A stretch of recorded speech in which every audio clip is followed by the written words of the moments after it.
مساء الخير للجميع. Good afternoon, everyone. This webinar is titled Yemen at a Crossroads, the Regional Interventions and the Future of the South. I'm Maysa, Shuja, Al-Deen, Senior Researcher in Sana'a Center. This webinar is supposed to discuss the recent developments that took place in Yemen. It was a very eventful month. So we have seen transformations in Yemen that happened. The ACC forces started to expand eastward in Hadramout and Al-Maha, leading to regional tensions escalating and very strong tensions in the relations between the two GCC countries that are the partners in the coalition that was declared in 2015 to restore legitimacy. This is Saudi Arabia and the UAE. And these tensions led later on to the withdrawal of the STC forces and the UAE-backed forces and the complete withdrawal of UAE from Yemen and the departure of Aidarus al-Zubaydi from Yemen.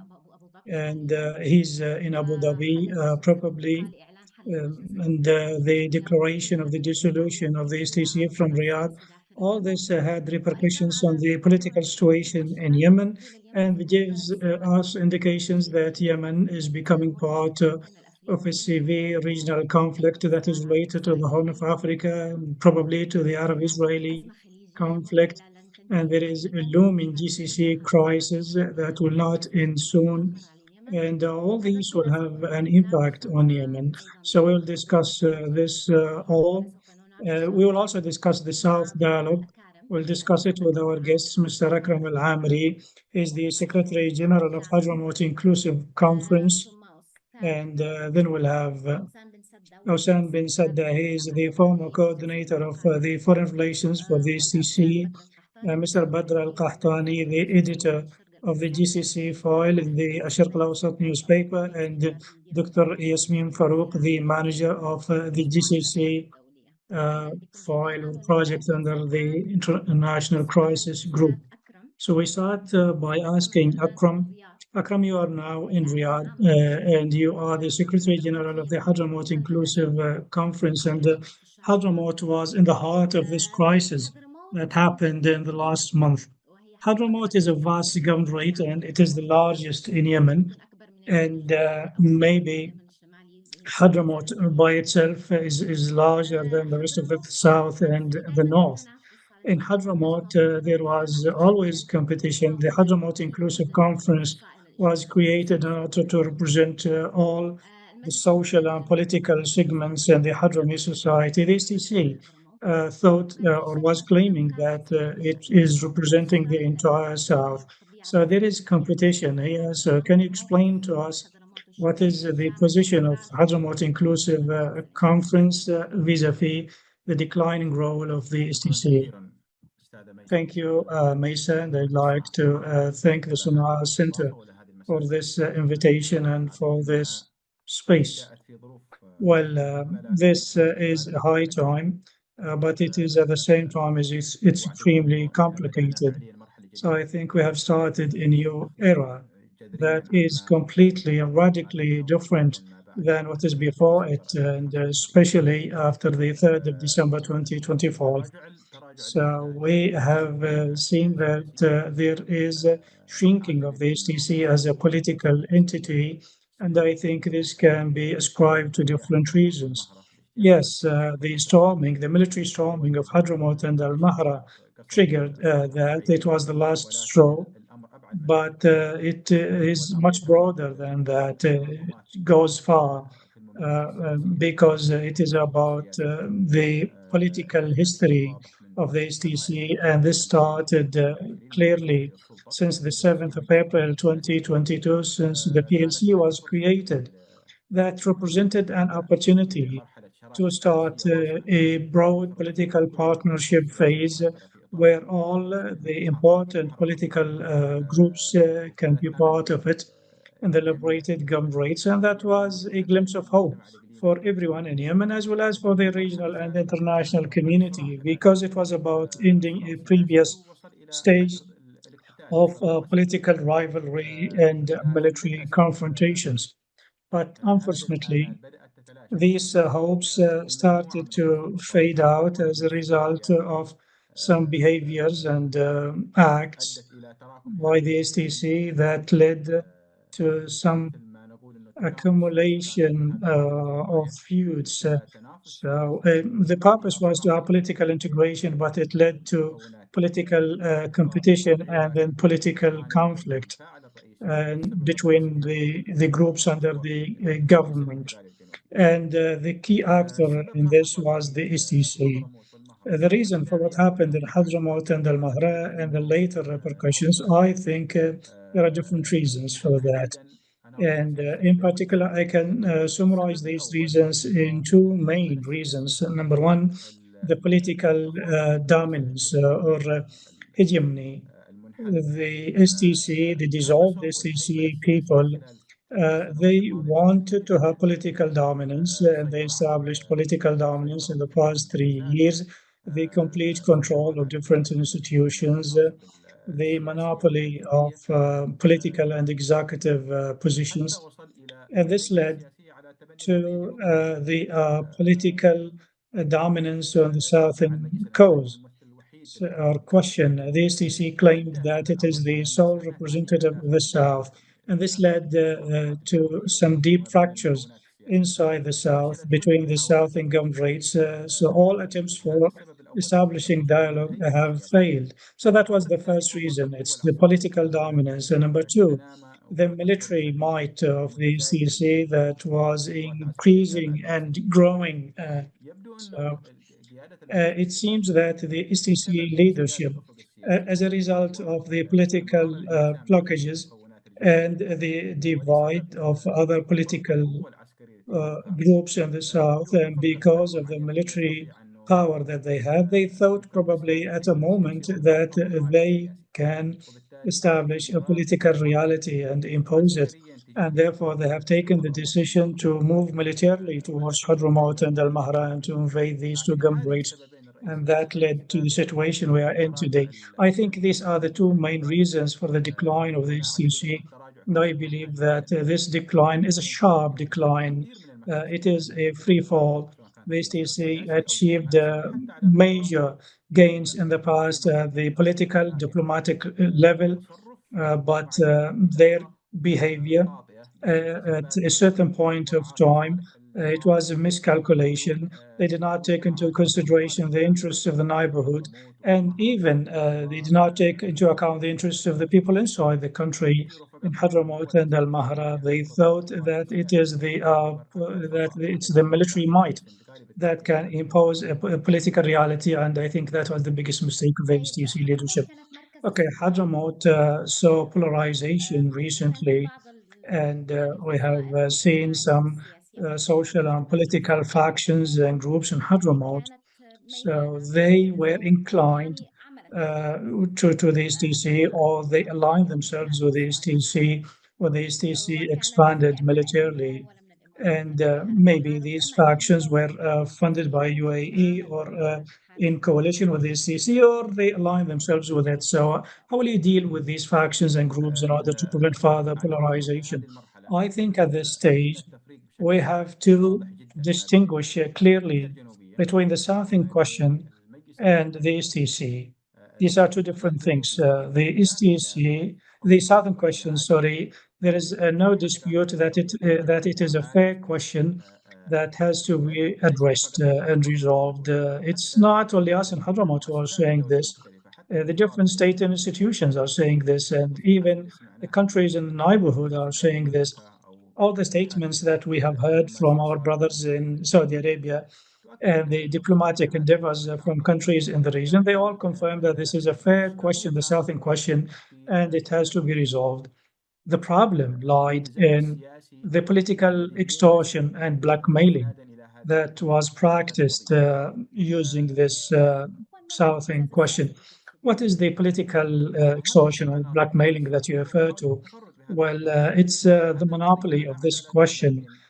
This question is a fair one, but there are different political groups that are part of it. So, trying to dominate this question and excluding others, this is by itself political blackmail of the people inside and outside the country. Number two, القضية هذه this يجب أنها question, أن نصل إلى مرحلة we من have to reach to a التواصل stage السياسي حول where كيفية there الخروج is مما يمكن political أن يكون حلا consensus about what it is and what ويتم could be the مشاركة هذه solution. الرؤية كل And المشاركين this vision has to be established وليس by different بصالة هذا السياق political ولكنها رؤية factions مختلفة in the south. Hadramaut is not وأنا excluded, should أدعي not be ثمة excluded. أننا In Hadramaut, we have a different vision. نلتقي كثيرا And في الجلسات I do not reveal a secret when ونحاول I أن say نجتهد that we have had لتواصل meetings with هذه the الفئات في STC حضرموت leadership. We لكن tried to نختلف establish كثيرا dialogue ولكن لم with نصل them, فعليا and we have إلى مرحلة declared that, نستطيع أن but نبني we have not عليها reached a stage where we can ليست build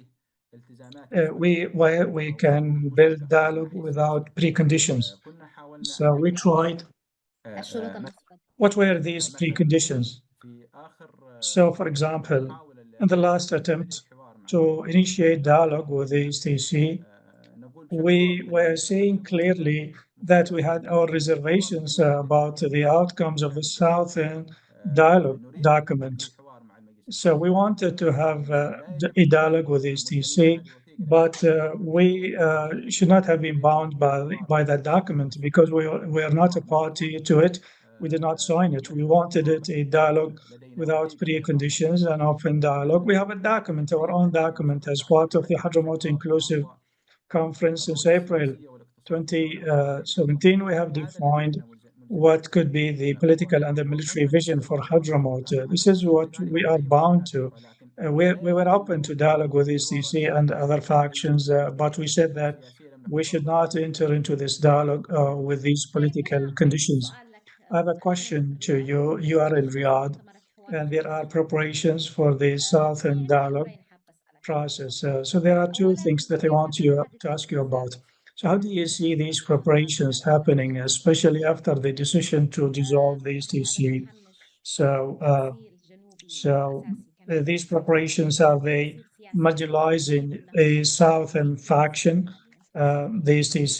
كيف ترى And التجهيزات how do you see the وإيش preparations ترى for الصيغ this التي conference? And تتبعها what do you ضمن think مؤتمر will be the الحوار formula وليس in مجرد which Hadramaut will be presented as part of the Eastern governorates and not as part of the South, maybe as part of East? صحيح أولا مهم جدا أن Well, نفهم it's important to understand لماذا why لماذا مؤتمر الحوار why this وأنا Southern ركزت dialogue, على مصطلح معين and وأؤكد على المصطلحات I هو am ليس حوار جنوبي فقط highlighting that this is هو not a حوار South-South dialogue. المكونات الجنوبية It is the dialogue of the Southern وهذا الذي components. أعلن سواء كان And المبادرة التي رفعت إلى this is فخامة what was رئيس declared الوحدة الرئاسي in the والنظام initiative السياسي that الرسمي was presented to the 15 يوم PLC للطلب الذي president رفض from different political الاستجابة التي figures, the يجب request الفور the president presented, هذا and من the ناحية response of الجنوب Saudi Arabia. من So ناحية they used الجنوب this term. لماذا هذا الكلام؟ So لماذا why في هذه this dialogue and أعتقد why أن at this حوار time? I think مؤتمر الحوار للمكونات الجنوبية the dialogue يعالج مشكلة of the رئيسية Southern components will try والمشكلة to address a استمرت key معنا خلال problem, أكثر من a 11 problem سنة that we have had for وهي more than 11 الانقسام years, السياسي which is بين the المكونات political الجنوبية divide of the Southern groups and الانقسام السياسي factions. لا زال This قائما political divide لم is still نستطع standing. So معالجة هذا الانقسام we have not yet managed to address this divide. باعتباره And the STC, كان as القوة الأكبر هيمنة the leading group and the dominant group in the liberated governorates, was not able to foster dialogue and to sponsor dialogue based on trust and confidence between different political factions in the South. So, in the past, we failed to address this political divide because we have had different political views from different لو قاطعتك groups in the شوي South. If I interrupt شيء you, طبيعي the political يعني divide is something normal. توحيد It should الرؤى be أحيانا normal. يكون So شكل من the أشكال الانقسام homogeneous views or visions could represent exclusion of other الانقسام groups. السياسي Well, the هو political طبيعي divide is لكن normal, في yes, مرحلة معينة يجب but أن at a يعالج certain stage, it may التوافق become an بلا impediment توافق that استخدام prevents سياسة consensus. بل So the المواقف divide السياسية should result in أحيانا تكون political خطأ consensus قد at the minimum levels, at the rules. We need to have a consensus on the rules. المؤكد أننا سنصل Will not, إلى of مرحلة course, معينة reach a full غاية consensus, معينة but توصلنا at least we can كيف agree حصل to the لماذا هذا basics. الانقسام What happened is that this وصلنا إلى divide صراع grew ثم وصلنا إلى and then it led to a conflict and then military dominance. So the Future Conference is trying to address this political divide to create a vision for the Southern groups. So we fully understand that the Southern question has to be resolved, has to be addressed under three main domains. And these three domains, all of them have the right to be part, to be an integral part in resolving the Southern question. The first domain is the Southerners themselves, the different South components, and this is the first domain. But then we have another domain, which is the national forces as part of the legitimate government. They have the right to be part of the solution in the South. So it should not be only restricted to the first domain. The third domain, it is the Houthis, dealing with the Houthis in the future politically. So I think that this question should be addressed as part of these three domains or these three levels. But the foundations to address this question has to happen in the first domain, which is the South-South domain. So this conference will provide all that, and there are guarantees that we did not have in the past. The guarantees from Saudi Arabia, and the Saudis will be responsible for sponsoring this dialogue. And whatever the Southerners agree upon, the Saudis will sponsor it. And Saudi Arabia is a very important country in the region. And the outcomes of the dialogue based on the intervention of Saudi Arabia can be taken to level 3 and 2. شكرا جزيلا Thank you أستاذ very much, أوسان. Akram. أنا حنتقل I'll الآن move now to Mr. Awsan. أستاذ أوسان، Mr. أنت Awsan, بتمثل فئة you موجودة represent في a المنطقة، faction بعضهم or a صحابي. party, كياسر some تعرف أنك in موجود Aden, في some سكن دمشق abroad. المحلة. It is the South in a كان group that you represent. I know that you have resigned from the STC, but you are representing this group, and you met with STC people and others. And there are some people from within the STC who are completely refusing the notion of this South-South dialogue in Riyadh. What are the reasons for objecting to this أنا dialogue شخصيًا and طبعًا conference? I personally, good afternoon, ميساء Maysa, وضيوفك الكرام جميعًا. to you and to your dear guests.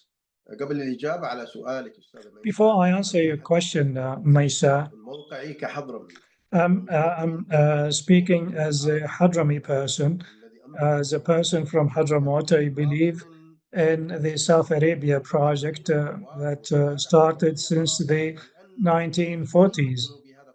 This southern bloc has been in conflicts for decades, and it is Hadramout that is historically the pivot of it.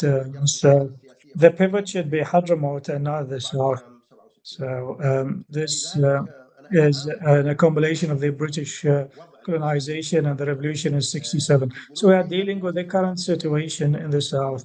But what is happening in the south is part of a regional conflict.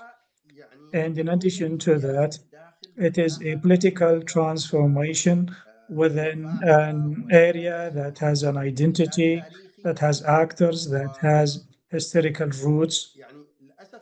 And sadly, the region is still neglecting the nature of the Southern question and is dealing with the Southern question as part of the Yemeni file and superficially, and this is wrong. So I do not disagree with those who will go to Riyadh for the dialogue. I personally will go to Riyadh. We have nothing to lose. We are present on the ground, and the STC was dissolved by those who are in Riyadh, but it is still active abroad and inside the country. And the masses, they do not see any other party that can replace the STC. And the masses are very aware. They had an experience of resistance and with the experience of the 10 past years. So the masses, they are very mature politically.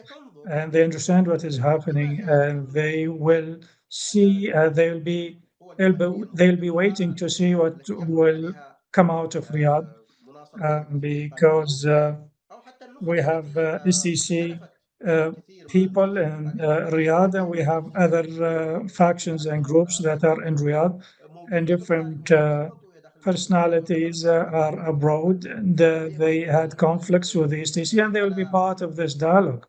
So everyone will be part of it, and these figures, some figures, for example, who do not agree with the STC, they will not go to Riyadh. I asked them why. They said because Riyadh is not a neutral party, because Riyadh bombed the Southern forces and dealt with the Southerners in a bad fashion.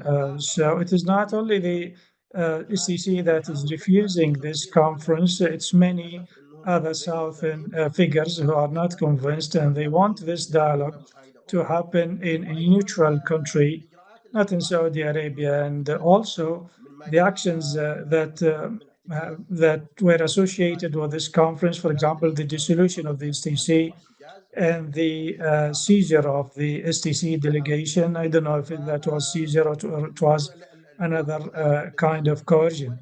So this Southern dialogue that will happen in Riyadh, it is not a natural political outcome.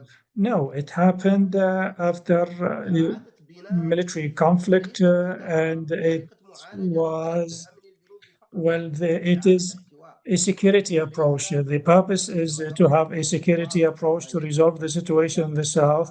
So it is about containing the STC, and what Akram Al-Ameri said, he's discussing the small details of the South in question. That's not right. I think the National Dialogue Conference that took part in Sana'a, in which the South did not participate, I think that was at a better level than this Southern dialogue that is proposed Riyadh. What do you mean? I think it relied on the reproduction of the divide and the disagreements. It's not about managing this conflict and producing a mature vision. We know that there are many factions that were created in the past 10 years. These were created in Riyadh and in Marib. And these groups or factions, they are not politically effective, and they do not have audience or constituents inside the country. So they have created these facades, these fake factions, and they want them to be equated to the STC. Mr. There seems that there's a problem. Well, there are differences, and it's normal to have differences between people. But the issue is to establish a political ground for this disagreement or for these differences, so we do not exclude each other and we do not dominate. So how can we achieve that? Well, it's about dialogue and discussion. So we would support any call for a dialogue, be it a Southern dialogue, a Northern dialogue, or a dialogue between the North and the South, because dialogue will create political space and will de escalate the conflicts. This is good. But when the dialogue comes in such atmosphere that we currently have, there are there are regional transformations, and there is a regional conflict that is affecting the country, and there is pressure on the party that is treated as a spoiler. And I disagree with that because and there are differences between the Northern legitimacy and the STC, and I'll come to that. So if the foundation of the dialogue will immune the South in the future and will rearrange the affairs of the South where the STC has failed, and if it creates a political carrier. Well, for the political carrier, Mr. Awsan, is it about exclusion? This could lead to exclusion. So we need to distinguish between the political carrier and the political parties. If we establish a political carrier or bearer, it's about bringing together different parties that can have similar views. It's not about exclusion. And the STC itself is composed of 35 components, including the resistance and including different factions. And every component still has its own vision for the future that could slightly be different from the STC's vision. So, if the dialogue will be based on this foundation, then creating a vision for the South that can carry the South in question, this can lead to true solutions because the South now is out of the regional equation, or and the South is no more part of the traditional equation in the region because how it is not part of it. Well, now the Riyadh dialogue is considered as a platform, not as a dialogue. So it is a platform. It's an attempt to contain the South and to rebuild confidence between the South and factions. And this is not wrong. This is great. But the international community, because there is conflict in the Red Sea, in the Horn of Africa and East Africa, and because there are different international stakes at play in this region, well, there is too much focus on this region now, and the international community focus is to achieve regional agreements. So there should be a regional agreement. There should be focus on some important things, including fighting the Houthis and combating terrorism and the Muslim Brotherhood movement, and to protect the maritime security in the Gulf of Aden. So these are the interests of the international community. I believe Saudi Arabia understands now that the rules of the game in the South have changed. And Saudi Arabia understands that. And Saudi Arabia, until this moment, is dealing with maturity in different aspects. So when we measure how the Saudis dealt with the South in question 10 years ago and today, because throughout the past 10 years, they relied on the government that is predominantly Northern government. The Saudis have changed, and now the Saudis are now understanding the Southern geography and trying to re-establish the political movements in the South and strike a balance between the North and the South. So this is promising, and I hope that the Southern dialogue can result in something. So I'm from Hadramout, so the Southern dialogue, the issue of the final solution for the South in question, regardless of the course that will be taken, well, it is postponed until the end of the Yemeni conflict, including the conflict with the Houthis in the north. And therefore, you're not talking about a final solution for the South in question. So, do people understand that, or are their expectations aligned with that? Because we say all the time solving the South in question, but solving the South in question is related to the final political settlement in Yemen, including in the north. So, what is the level of your expectations? Well, it is a big mistake if there is no clear timeline for this solution. It has been 10 years of conflict, and the country. Well, how can we separate these two tracks? I think what is happening in Riyadh is about the separation of these two tracks. The Saudi Minister of Defense said that there will be a track for the South in question. So it means that Saudi Arabia in the future will not view the South as a security file or a file that can be managed as part of the conflict in Yemen. Now, Saudi Arabia and the international actors as well who have interest in the South and those who have interest in the maritime lanes around the South, they see that it is important for this dialogue to be successful. We have seen the latest briefing from the special envoy of the United Nations and others. And all these are in this direction. So it is about the new approach in Saudi Arabia and Riyadh that is establishing and also giving the South the regional importance it deserves and creating a new approach. The special envoy is talking about redrafting the roadmap or the peace map, which has completely neglected the STC and the South. And that was one reason for the tensions that we have seen. The negligence of the South has to be addressed because the stability of the South is means the stability of the region and the stability of neighboring countries, Saudi Arabia and Oman. And these countries in the region, they are also interested in having a stable South and to have the popular will of the Southerners reflected in the outcomes of the Southern dialogue. Thank you. I'll move to you, Badr. And Badr, now حصل تحول كبير في الدوري السعودي we have seen a major transformation in the Saudi role. Saudi Arabia has been part of the coalition from the start, but there was a rivalry between it and UAE, and it started in 2015 or maybe before that. But now Saudi Arabia is the protagonist now, is the sole player in the Yemeni ground. And I think the Yemeni file is a big burden on Saudi Arabia because it has political, economic, and security complications that are immense.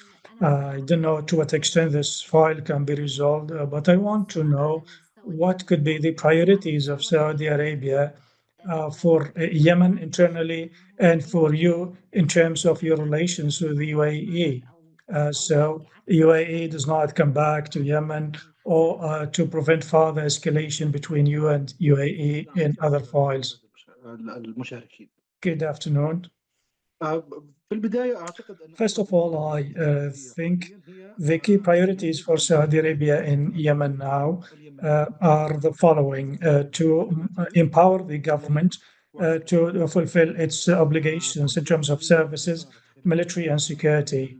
So all the things that happened in the past month and early this year, all these operations are for the purpose of taking the South back to reality. So there is no more a banana republic. So what happened in the South, we have to call a spade a spade. So it was a rebellion. And when these forces came, and these forces were not conquerors, they did not have political ambitions. So there is a supreme commander of armed forces who issued orders, and these orders were disregarded, and therefore he dealt with the situation with responsibility, with zero casualties. So it was a perfect operation because there was a great consistency and between the leadership of the Republic of Yemen and Saudi Arabia. We are still part of the Republic of Yemen. Any calling it differently, this is a waste of time. It is the Republic of Yemen.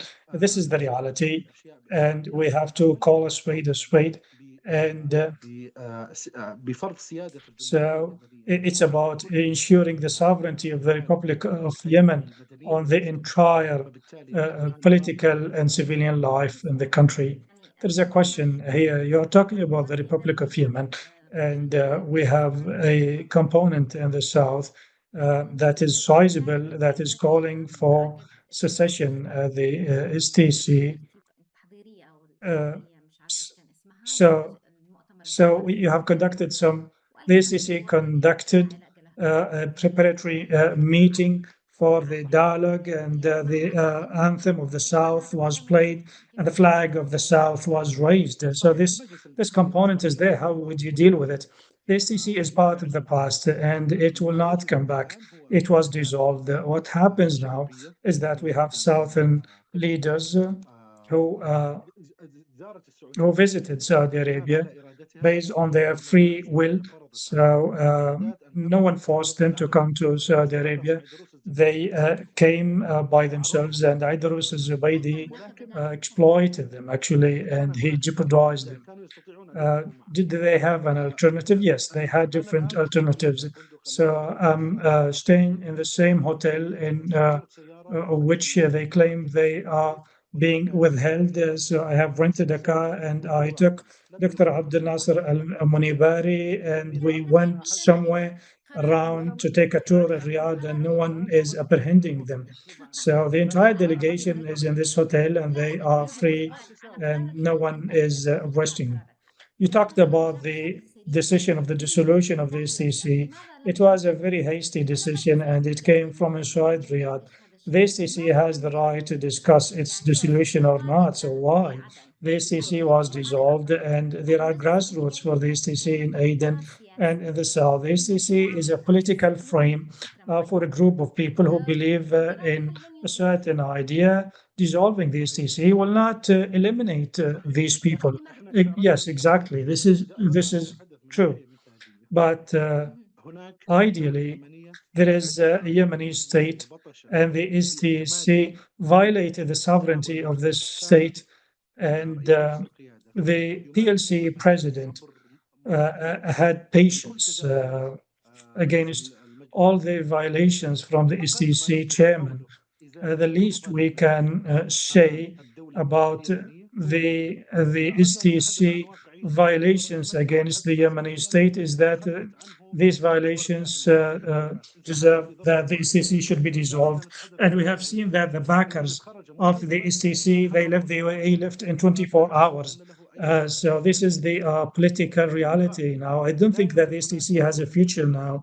And on the other hand, sorry, President Al-Alimi and the coalition, they do not want to extinguish the South in question.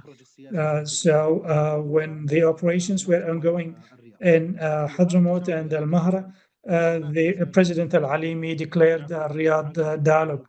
And we have had a meeting in Riyadh, and the Southern flag was raised, and the anthem of the South was played. So the Southern leaders, they want to send a message to people inside Yemen, telling them that there's no ceiling for our dialogue, and that different voices will be heard, including the voices calling for federalism or confederalism or secession or full unity. All these voices will be accommodated. It is not the interest of Saudi Arabia to intervene because to impose something. We know that the STC tried to impose a reality, and in 2018 and in 2019, they declared the self-ruling, and they did not succeed in that, and they did not present a good development model. So as a journalist, I'm not speaking on behalf of a government. I'm not a politician. What people want is services. And services, we are talking about the basic services, and this is an inalienable right for the people.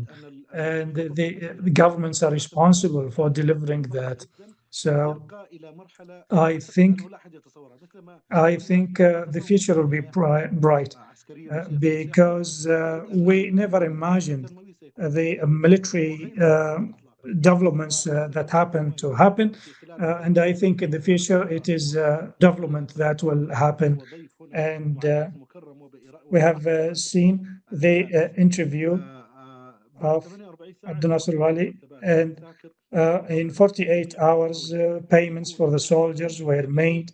So there is no change at all in terms of the forces on the ground. Yes, these forces will be merged and there will be one control and command, but they will not compete. They will not fight militarily. So all the military efforts will be focused on evacuating cities from soldiers and to establish civilian rule. And I have heard from Dr. Rashad Al-Alimi, he said that security personnel should be responsible for the security of the cities, not the armies and not the military personnel. And this will allow the government to function, to operate, to provide services. and this will allow the government to be held accountable. And based on that, I think Saudi Arabia will support the government of Yemen to deliver on its promises and obligations, and the government will be strengthened politically and militarily.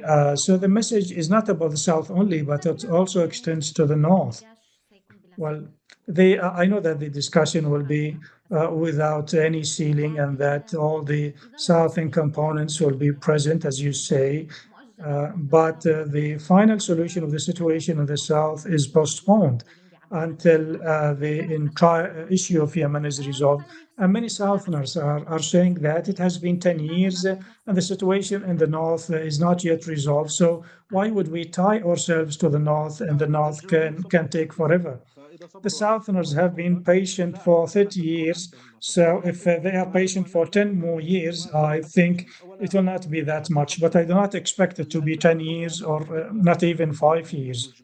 So the idea here is that nothing has changed in the Saudi discourse and the PLC president. Everyone is in an agreement that the Southern question will be part of the comprehensive solution. So if the dissolved STC wanted to impose a reality, that's different.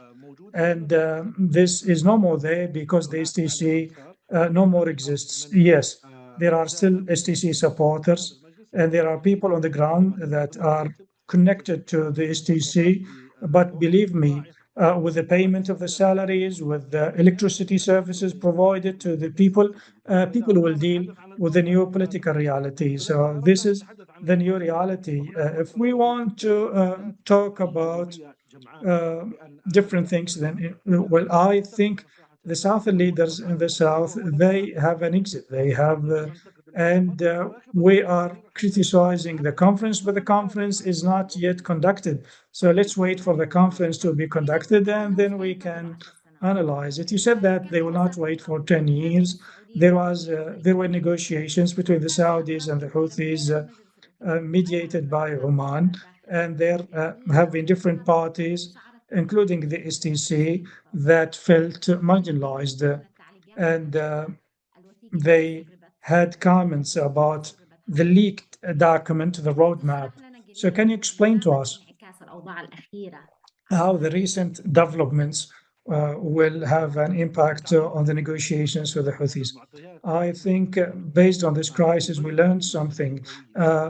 Things change all the time. It's shifting sands. When we have a stronger PLC and a stronger government, I think the situation will change. The STC prevented the government from functioning in the past. So with a stronger government in Yemen and the south, I believe that the negotiations with the Houthis will change. This is my opinion, and it is not information. I think the military pressure on the Houthis will be resumed because the government will be emboldened and will be stronger. And I think this will be the approach. The government of Yemen will be empowered, and the military pressure on the Houthis will be stepped up. Dr. Shaya Hazindani is conducting consultations round the clock to establish the government, and it's about establishing a technocrat government. I don't think that it will be similar to the former government that we had. This is something positive, and it signs seriousness. It is a sign of seriousness. We have had also instructions to unify the command and control of the armed forces, and all this should be under the coalition. So I think this will be great because different forces will not compete. The coalition will be responsible for that, and the coalition will unify these forces. And the coalition is not in Yemen to stay. The coalition will prepare the ranks in anticipation of any battle with the Houthis. Will this improve the negotiations position of the government? Absolutely. And there could be more solutions on the table for the government if the Houthis prevent the political discussions and consultations. I think there will be military pressure on the Houthis, and the military solution is still on the table. This is my personal opinion. I do not wish that we reach this stage, but in my opinion, if we have a strong government, a good example of a government in Yemen, and the insinuation of a military solution, I think the Houthis will be more responsive. And the Yemenis actually in the north, when they see their brothers in the liberated areas receive their salaries with better services, I think this will lead to a rebellion against the Houthis. And the government will be more unified, and the military and security forces will be consolidated. And therefore, I think there will be no more unilateral decisions or solutions.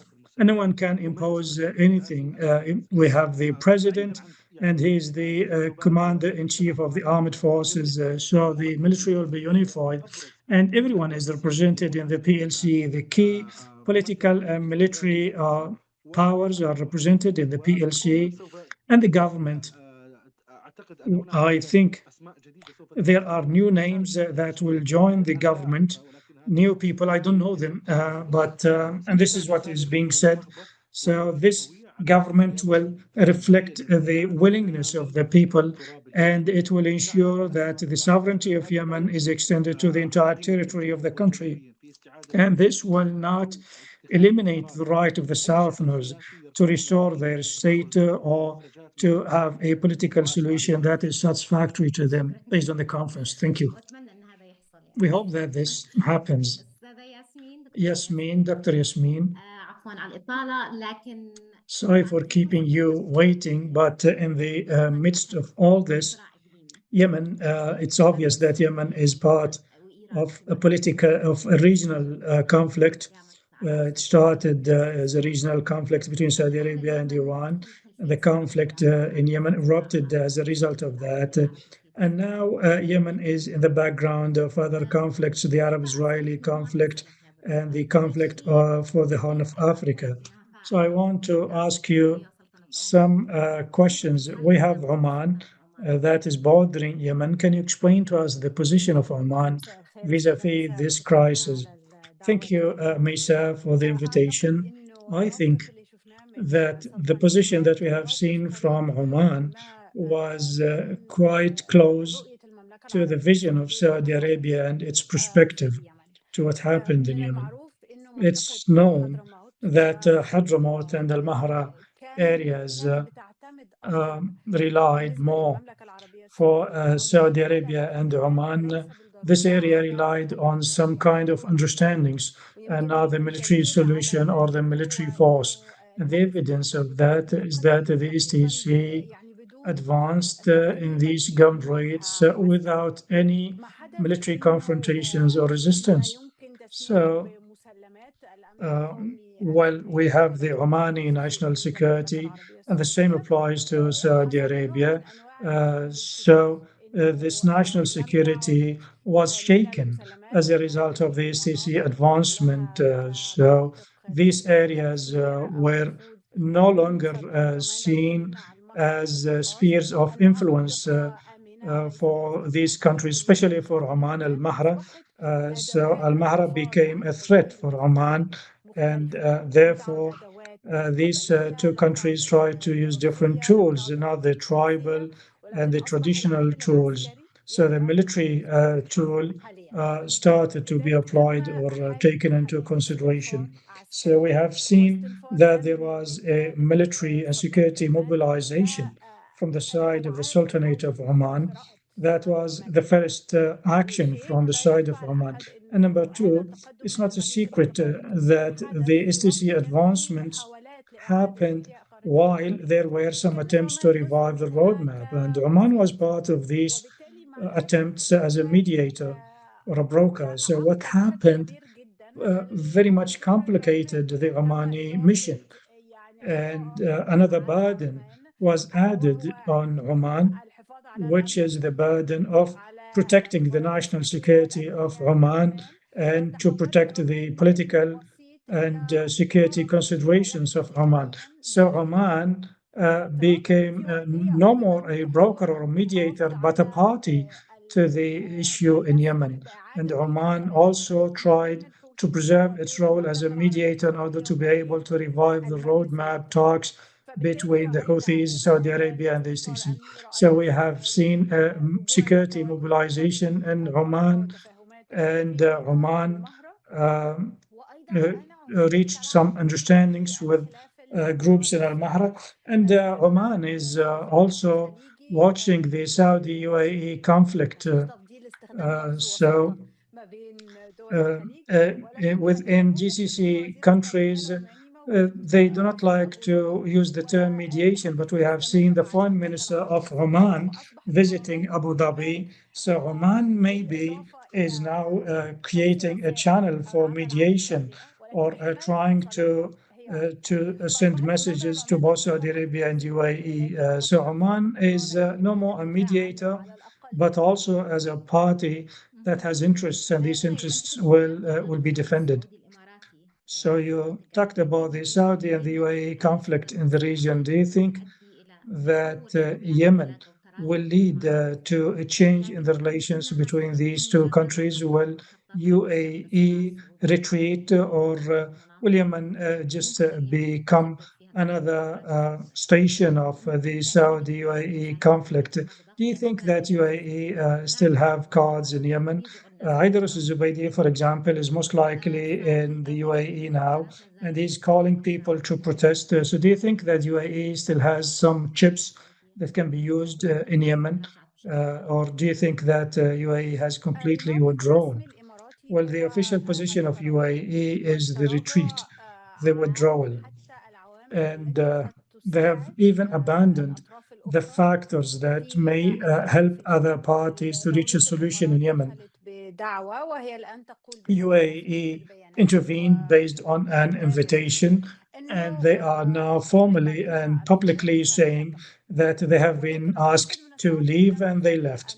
But it is very difficult to imagine that a country that has invested in the South, and that was a party in the South for 10 years, and they have military, financial, and political tools in Yemen. It's hard to imagine that they will lose their influence because they say that we are leaving and we have nothing to do with it. And I myself am Egyptian, and Egypt left Yemen, but until today, well, there is an Egyptian influence in Yemen, and if Egypt decides to intervene in Yemen, it has some tools to do so. Let alone UAE, that has lost soldiers in Yemen. It sustained casualties in Yemen, and UAE was there in partnership with Western countries and with the USA to combat terrorism. And they have established military bases, and they have invested in training boots on the ground. And they were also paying the salaries of its allies in Yemen. And in the past 10 years, UAE also had also had a kind of connection to the South in question. So, the UAE was engaged with the Southerners, and I think we're still waiting to see if this disengagement from the UAE side will continue. Is it a genuine political decision that will be translated on the ground, or is it just a decision to de-escalate until some understandings are reached regarding the UAE interests in the South? And it's doubtless that these tools and this influence will not end overnight. To the contrary, I think it's better not to end this role abruptly without understandings. There should be at least cooperation in transferring the tasks the UAE used to conduct, and for this disengagement to happen constructively in a way that does not lead to more instability and not to stoke violence. Well, we know that Yemen is part also of a conflict in Africa, Sudan, Somalia, and we have seen the Israeli recognition of the Somaliland, and that happened during the crisis in the south, and it was maybe a reason for the escalation. So it is obvious that Saudi Arabia is on the other side of the Emiratis in all the conflicts in the region. So maybe reaching an understanding between these two countries could be extremely difficult, if not impossible. Maybe Yemen can become a ground for the conflict between these two countries, and Yemen is very important for Saudi Arabia. Well, Yemen was the last station. Let me say, in the tensions, in the tensions between Saudi Arabia and UAE. But there are other conflicts in the region, the key of which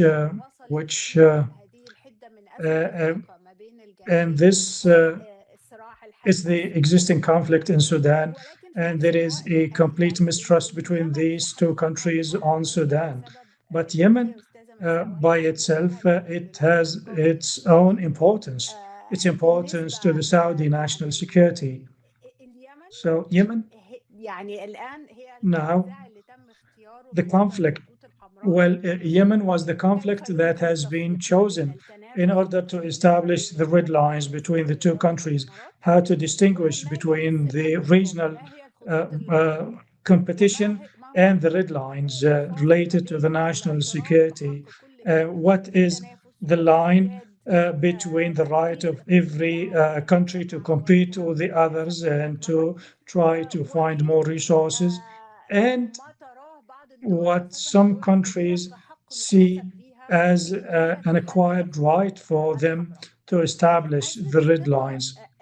The confidence crisis has to be dealt with at the bilateral level between these two countries, because currently this crisis is being dealt with otherwise, because we have the Red Sea and the current conflicts or disagreement. We see them in Sudan, Somalia, and in Yemen. But we have also seen actions in Djibouti and Eritrea. The president of Eritrea visited Saudi Arabia recently during the escalation in Yemen, and also Ethiopia as part of this. So this conflict is being dealt with in all these scenes and in all these countries. But at the level of the bilateral relations, they still exist. And these two countries are still part of the quartet dealing with Sudan. And the crisis in Yemen, of course, makes the dialogue between these two countries more difficult. But at the bilateral level, the relations still exist, and we have not seen a complete boycott as the case was with Qatar. And I don't think Riyadh and Abu Dhabi want this boycott.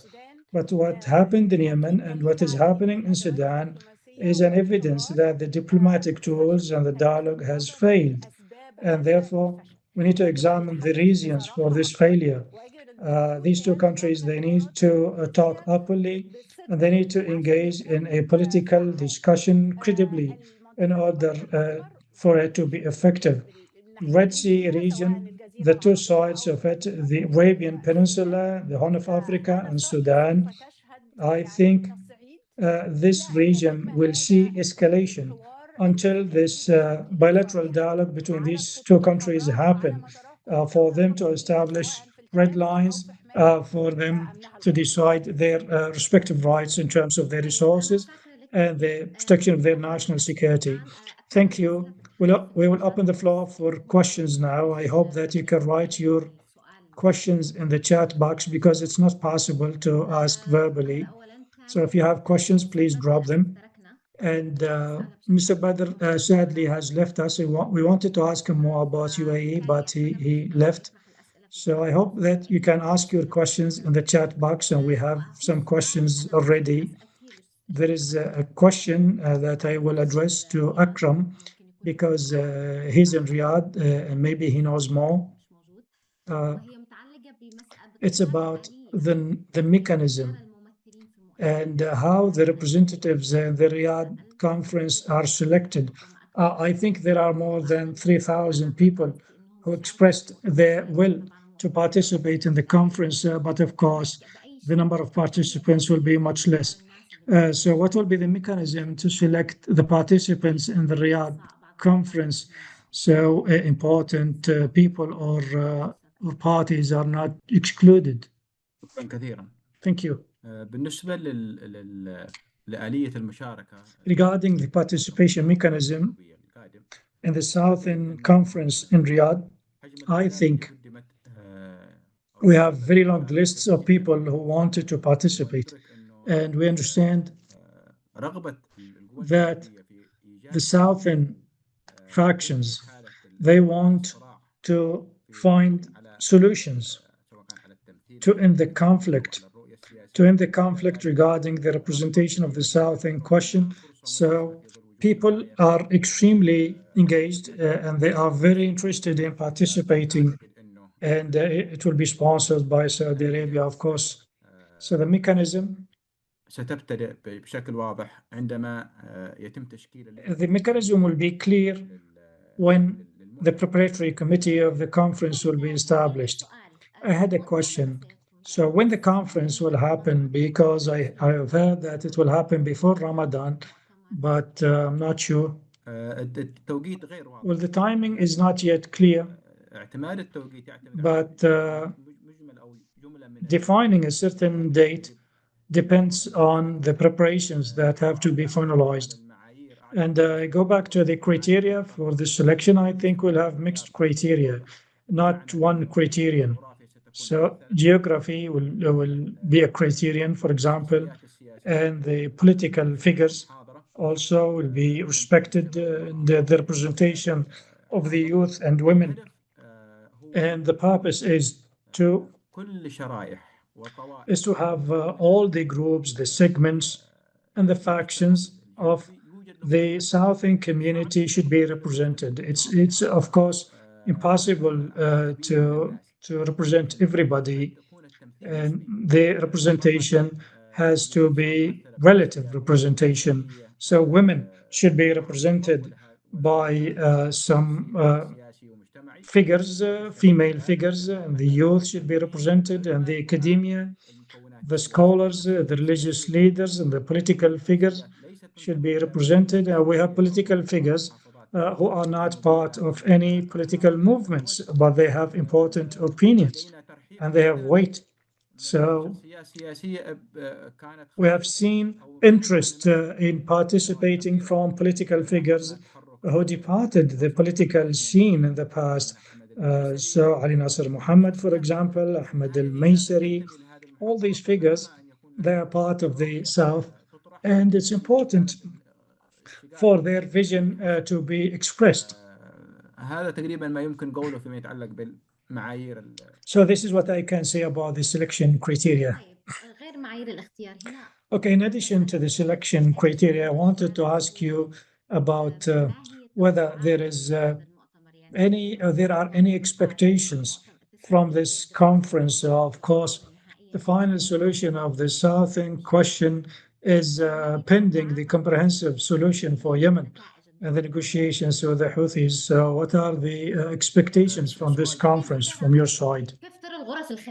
How do you see what is happening in the back channels to arranging the priorities for the conference and the themes to be discussed in the conference? This is an important question. So personally, as I am following up what is happening, I hope that this conference can lead to some productive results. And for this to happen, well, there should be, number one, a high level of guarantees and assurances for the South in question and its future at the different levels, the national level, the Houthi level, and the regional level. So having clear guarantees and assurances will allow the people in the South and will allow the groups that have different views about the political solution, for example, the groups in Hadramout and Al-Mahra, having these guarantees and assurances is pivotal for them, is critical. And number two, I think the outcomes of this conference should have a political bureau. And this political bureau that it should reflect these outcomes and it should represent them, because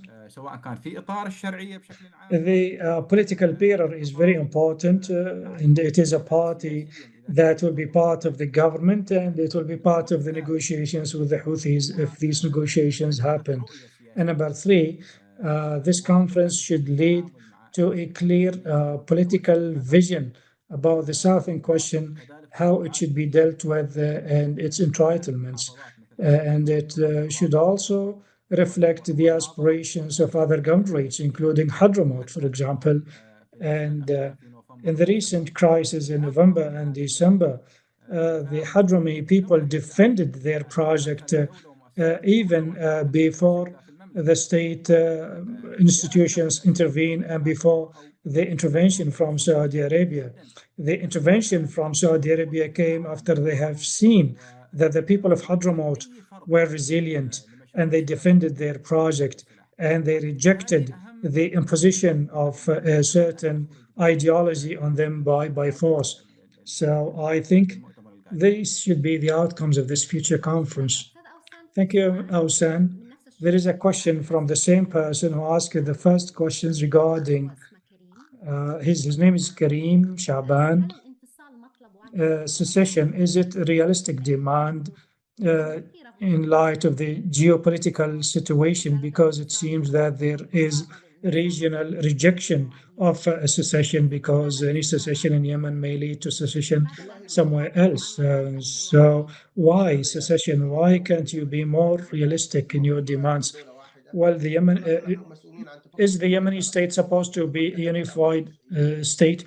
We are not responsible for the fragmentation of Yemen. Yemen fragmented in 94 and in 2011 and in 2015. So the Southerners should not be blamed, because in the past 25 years we have seen political awareness growing in the South, as well as military mobilization, because the military personnel in the South were dismissed and laid off, and these are veterans. So this built a momentum. So in the South, we have seen the political parties in Yemen since 94. They aligned themselves with Ali Abdullah Saleh, and the Southerners were marginalized and neglected. And the STC used to represent about 85% of the people in the South. The demands of the South can never be overlooked, and Saudi Arabia will be mistaken if it overlooked the willingness of the Southerners and if it tries to dismantle their project, because this will lead to chaos. Some people say that creating new states in the region, such as Eritrea and South Sudan, the creation of these new countries, well, these were bad examples, and the Southern state, its institutions have been terminated. No, the Yemeni state is terminated because the secession happened in the north. The Houthis, actually, they seceded. The Houthis are about 15%, and they have all the power, they have the positions, and they have everything. Al-Alimi does not have any legitimacy in the South. We view Al-Alimi today as we viewed Ali Abdullah Saleh in the South after 1994. So this is an opportunity for us and an opportunity for the North and the neighbors. If the South is domesticated, if the conference of Riyadh is about excluding the South, if the conference in Riyadh is about reintegrating the South in the North, I think we'll have a civil war in the country and we'll be heading towards a civil war. Is it possible that we can have a civil war? Yeah, it is possible that we can have a civil war if the South is marginalized, and this is a fact. And the world has to understand that we have 400,000 military personnel, and 150,000 of them were dismissed. And they have weapons, we have weaponry, we have arms. So we will have a civil war if there is no solution that is fulfilling the aspirations of the South. I have the last question, Awsan, and then I'll move to Yasmine to end it there. So the question, is this the will of all the Southerners? The vast majority of the Southerners. How can you say that? Well, since 2007, we have seen protests and demonstrations in the South, and this resulted in the Southern Iraq, Southern Resistance, and the STC. The STC was not created by the UAE, it was created by the Southerners. Yes, it was supported by the UAE, but it was created by the Southerners. And this is an opportunity. So the legitimacy that exists in Riyadh is irrelevant for us in the South, and the region is still treating the South with hostility.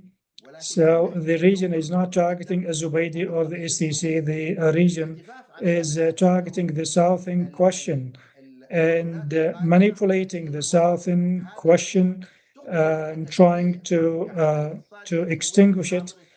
This is a problem because they're using starvation against the South now, and now they are restoring the services after cutting the services for years as a result of a political action. This has to be addressed. We hope that the future dialogue is a serious one, is an effective one to achieve at least part of the aspirations of the Southerners, and there should be a timeline for that. And the Southern file should not continue to be a file for the Saudis. So this is something that has to be respected by the world and other countries in the region. Thank you. I'll conclude with you, Yasmine. So this will be the last question to you. We are over time, but we'll give you maybe 5 minutes to answer the different questions that we have. The first question, what could be the red lines the Saudis and the UAE and the Emiratis can agree upon regarding the South? First of all, I think there is an issue today regarding these tools of competition. So the military tools have to be put aside. So these countries, they need to compete peacefully. And this includes, for example, refraining from the military interventions and the armament or the supply of arms to different groups. I'm not talking about Yemen only, but about different conflicts in the region. So the use of military tools to deliver messages or to maximize influence should not happen, because this led to the militarization of the Red Sea, and it also led to competition about the seaports and investments, and this also led to competition in the infrastructure. So using the military tools to deliver messages or to establish influence, it should be a red line. And I think many countries in the region would agree that the use of military tools is not part of the legitimate competition. Number two, the national security of all countries should be respected. And this is not something new for any regional order. So, and this should not be in writing. We know that countries, they know that their security does not stop at their borders. So countries know that their security will transcend their borders. So the national security of countries should be a red line.